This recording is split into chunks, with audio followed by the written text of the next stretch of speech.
अस्सलाम वालेकुम। मैं हूं दोहा कतर से फरजाना सफदर। कतर में आज ईद का तीसरा दिन और उसके आखिरी लम्हात हैं, यानी कि यहाँ पर जो है ईद उल अज़हा का इख्तिताम हुआ चाहता है, लेकिन जब आप ये वीडियो देख रहे होंगे वहाँ तीसरा दिन ज़रूर चल रहा होगा, यानी कि इंडो पाक वगैरह में। जनाब, ईद उल अज़हा में कुर्बानी का गोश्त जो है खूब आपने खाया भी होगा, वसूल भी किया होगा, दिया भी होगा, खूब जी भर के खाया होगा। लेकिन अब भी दिल चाहता होगा कि किसी न किसी तरह से गोश्त को इस तरह रखा जाए कि कुछ और दिन चले।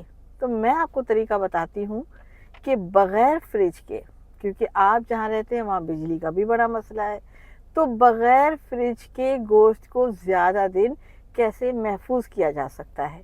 गौर से सुनिएगा जनाब। आप गोश्त के हिस्से कर लें, 1-1 केजी के छोटे छोटे पैकेट बना लें, शॉपर को हल्की सी गिरह लगाएं और फिर पहुंच जाइए ऐसी जगहों पर जहां पर लोग सालों साल गोश्त नहीं खाते।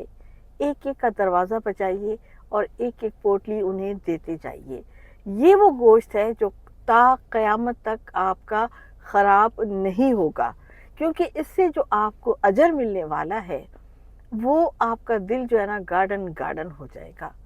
दुनिया में भी और आखिरत में भी आप इसका अजर पाएंगे, है ना। बड़ा कामयाब और बड़ी काम का नुस्खा, तो इसको याद रखिएगा। मुझे सुनने का बहुत बहुत शुक्रिया।